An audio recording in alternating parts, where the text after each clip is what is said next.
On pourrait penser qu'avec une armée privée de 340 000 soldats, un dirigeant pourrait se sentir en sécurité. Pourtant, pour le président russe Vladimir Poutine, cela ne représente que la partie émergée de l'iceberg. Explorons comment le président du plus grand pays du monde consacre plus de 2,7 milliards de dollars par an à sa protection personnelle. Depuis le début de l'invasion à grande échelle de l'Ukraine, le poste de président de la Fédération de Russie est devenu l'un des plus dangereux au monde. Déjà délicat par le passé, il s'est encore complexifié pour Vladimir Poutine, qui est désormais parmi les hommes les plus recherchés de la planète.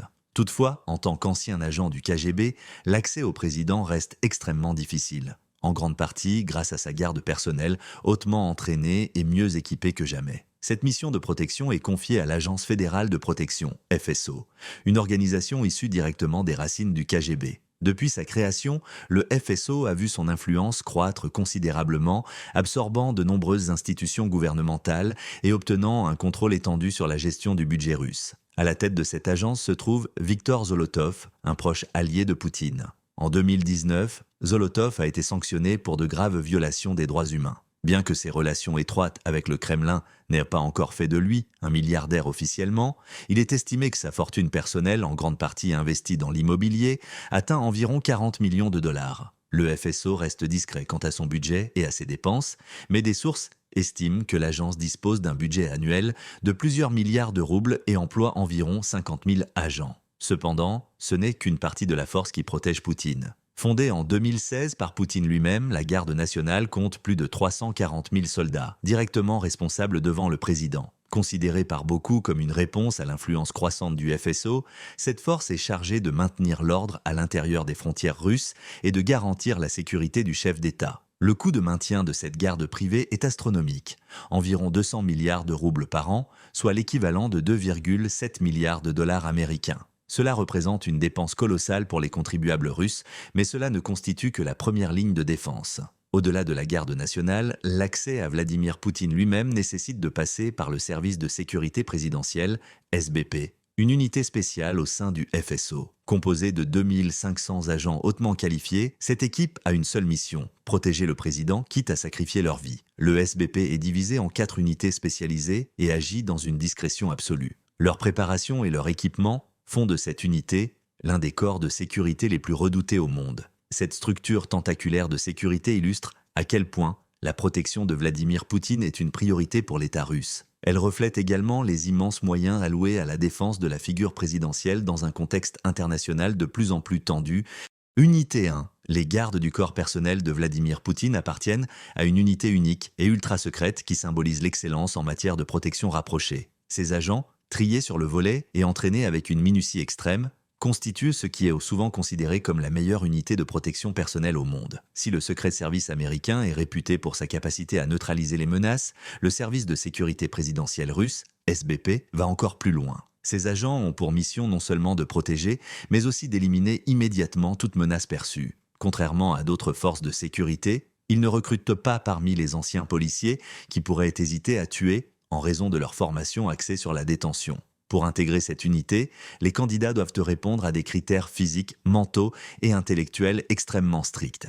Les gardes doivent être âgés de 19 à 35 ans, mesurés entre 1,70 m et 1,90 m et pesés entre 1,75 m et 90 kg, tout en maintenant une condition physique irréprochable. La moindre faiblesse, qu'il s'agisse d'une transpiration excessive ou d'un tremblement dans le froid, est considérée comme inadmissible. En plus des exigences physiques, ces agents doivent maîtriser au moins 5 langues étrangères et posséder une connaissance approfondie de la politique internationale. Après tout, ils doivent être capables d'identifier rapidement les alliés et adversaires de Poutine. Les gardes du corps, surnommés les mousquetaires, ne sont pas seulement des athlètes, mais aussi des experts en psychologie comportementale. Ils sont formés pour repérer les menaces potentielles en observant simplement les expressions faciales ou le langage corporel d'une personne. Côté équipement, leur arsenal est impressionnant. Ils sont armés de pistolets Jesh 18 de 9 mm, équipés de munitions capables de transpercer les gilets pare-balles les plus robustes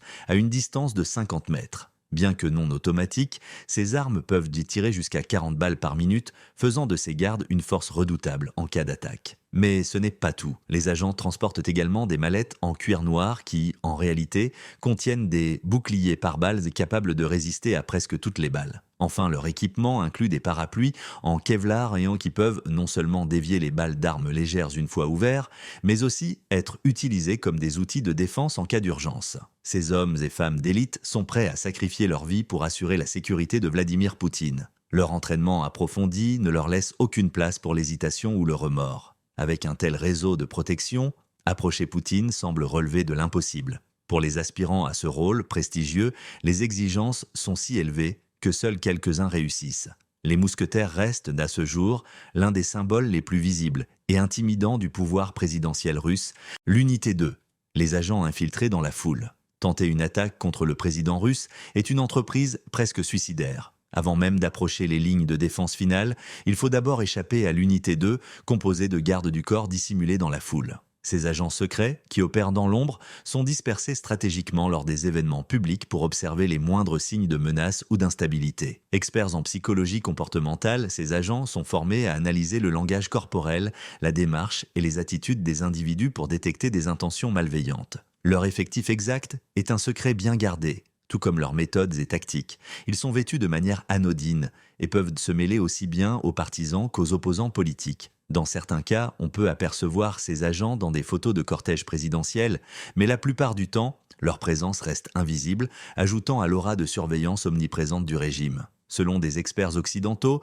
ces clichés supposés spontanés, montrant des foules loyales suivant Poutine partout, seraient parfois mis en scène par le Yavzo-Dikto pour rappeler aux citoyens russes qu'ils sont constamment observés. Cette intimidation subtile vise à décourager toute velléité de révolte avant même qu'elle ne prenne forme. Bien que leur rôle principal soit l'observation et la coordination avec d'autres unités, ces agents sont aussi capables d'intervenir rapidement si une menace directe est identifiée. Dans ce cas, ils peuvent agir eux-mêmes ou transmettre la tâche à des tireurs d'élite positionnés stratégiquement. L'unité 3, les tireurs d'élite, une sécurité omniprésente. Peut-on réellement croire que Vladimir Poutine laisserait sa vie au hasard? Certainement pas. Chaque déplacement du président russe s'accompagne d'un bataillon de tireurs d'élite postés sur les toits et dans des positions cachées. Le nombre exact de ces tireurs d'élite reste inconnu, mais les analystes s'accordent à dire que leur placement est calculé pour maximiser la sécurité. Certaines équipes sont volontairement placées dans des zones invisibles afin de dissuader toute tentative d'assassinat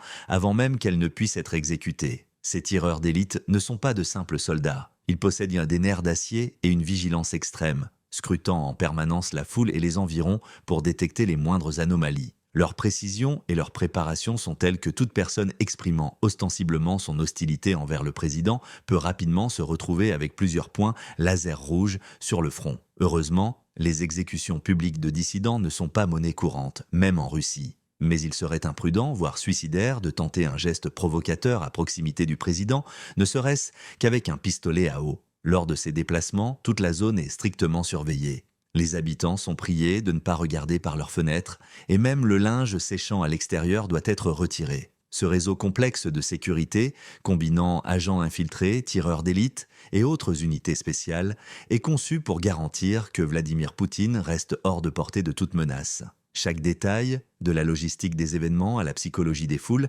est méticuleusement planifié pour créer un environnement sous contrôle total. Unité 4, la forteresse mobile de la sécurité présidentielle.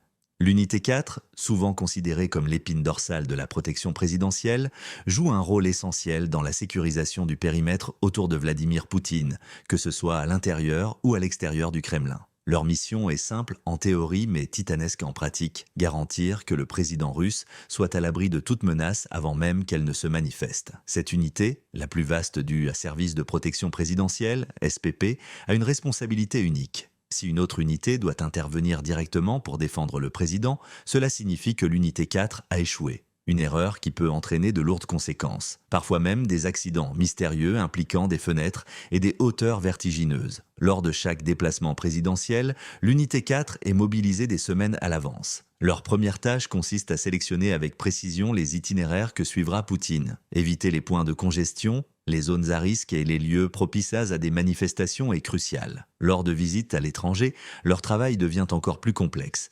Dans ces cas, l'unité coopère avec les forces de l'ordre local pour anticiper et neutraliser les menaces potentielles, qu'il s'agisse de groupes criminels, de dissidents ou d'organisations terroristes. 2 semaines avant une visite officielle, une équipe avancée est envoyée pour cartographier les routes, préparer des plans d'évacuation et sécuriser tous les lieux stratégiques.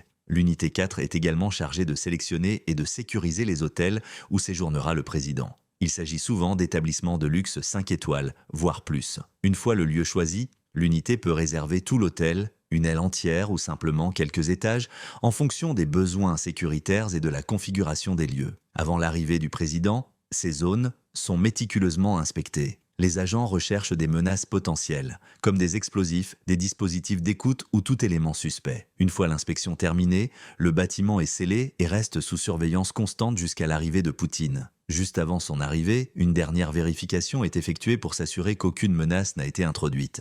Pour minimiser les risques, l'unité 4 choisit également les personnes qui interagiront avec Poutine, comme les serveurs et les domestiques. Les critères de sélection sont hautement confidentiels et une même personne est rarement choisie 2 fois pour des raisons de sécurité. La seule exception à cette règle est le chef personnel de Poutine, soigneusement sélectionné par le président lui-même qui connaît parfaitement les préférences culinaires de son employeur. Comme on peut l'imaginer, Poutine, réputé pour sa méfiance extrême, refuse de dépendre d'un personnel étranger. Partout où il va, ses propres cuisiniers, domestiques et goûteurs l'accompagnent. Ces derniers jouent un rôle vital.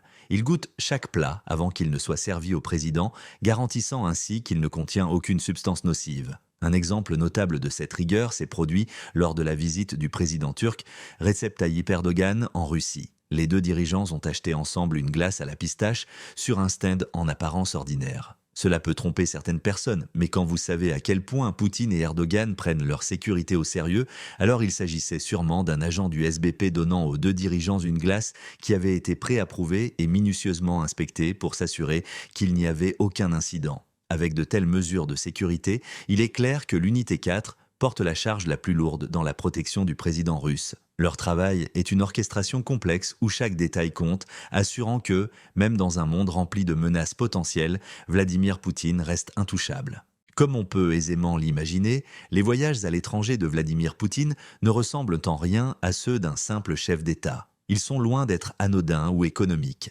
Chaque déplacement international du président russe s'apparente à une opération militaire de grande envergure où luxe et logistique titanesque se mêlent à des mesures de sécurité draconiennes. Une simple nuitée dans un autre pays peut engloutir des dizaines de millions de dollars, une somme colossale qui semble presque dérisoire face à l'arsenal de précautions prises pour assurer la protection de cet homme d'État controversé. Aujourd'hui toutefois, ces déplacements sont devenus de véritables raretés. La guerre en Ukraine a bouleversé l'agenda international de Poutine. Les sanctions, les tensions diplomatiques et la détérioration de sa réputation sur la scène mondiale ont transformé le président russe en un personnage peu désiré au-delà des frontières de son pays. À cela s'ajoutent les turbulences intérieures et la fragilité croissante de son pouvoir, renforçant l'idée qu'il est plus stratégique, voire nécessaire, pour lui de rester en Russie, où il contrôle son environnement avec une main de fer. Pourtant, il fut un temps où Poutine voyageait régulièrement, apparaissant sur la scène internationale comme un leader déterminé à asseoir l'influence russe. Chacun de ces déplacements était un spectacle en soi, nécessitant une organisation impressionnante menée par le service de protection présidentielle, SPB. Le transport aérien présidentiel était et demeure un élément central de cette logistique. Poutine ne monte pas à bord d'un avion commercial comme n'importe quel citoyen. Non, son véhicule de prédilection est un véritable palais volant. l'IL-96-300 PU. Cet appareil, conçu à l'époque soviétique, a bénéficié de modernisations somptueuses à hauteur d'environ 11 millions de dollars. Ce n'est pas un simple moyen de transport, mais une extension du Kremlin lui-même. Surnommé avec justesse le Kremlin volant, cet avion rivalise sans peine avec l'Air Force One américain en termes de sophistication. L'intérieur, méticuleusement aménagé, respire un luxe ostentatoire. Les boiseries en bouleau, les sièges en cuir et les ornements en or, en argent et en ivoire offrent un contraste saisissant avec la simplicité extérieure de l'appareil. Bien que certaines rumeurs évoquent des robinets en or dans les sanitaires, ces détails restent entourés d'un certain mystère, alimentant encore davantage l'aura d'exclusivité qui entoure l'engin. Mais ce n'est pas seulement une question de confort ou de prestige. À bord, tout est pensé pour permettre au président de diriger le pays même à 10 000 mètres d'altitude. L'avion est équipé d'une salle de sport personnelle, un détail rare dans l'aviation, mais révélateur du caractère méticuleux de Poutine. La connectivité Internet y est d'une fiabilité à toute épreuve, et pas moins de 87 téléphones satellites et une salle de visioconférence transforment l'avion en un véritable centre de commandement aérien. Sur Terre, la sécurité de Poutine est tout aussi spectaculaire. À titre d'exemple, Une route privée reliant directement sa résidence de Novo-Ogariovo au Kremlin a été construite pour un coût estimé à 60 millions de dollars. Cet itinéraire exclusif est conçu pour éviter tout risque d'attaque ou d'incident imprévu, garantissant ainsi au président un déplacement fluide et ultra sécurisé. Ces infrastructures représentent un réseau de sécurité au sol d'une complexité exceptionnelle. Tout, depuis la planification jusqu'à l'exécution, est pensé pour anticiper et neutraliser la moindre menace.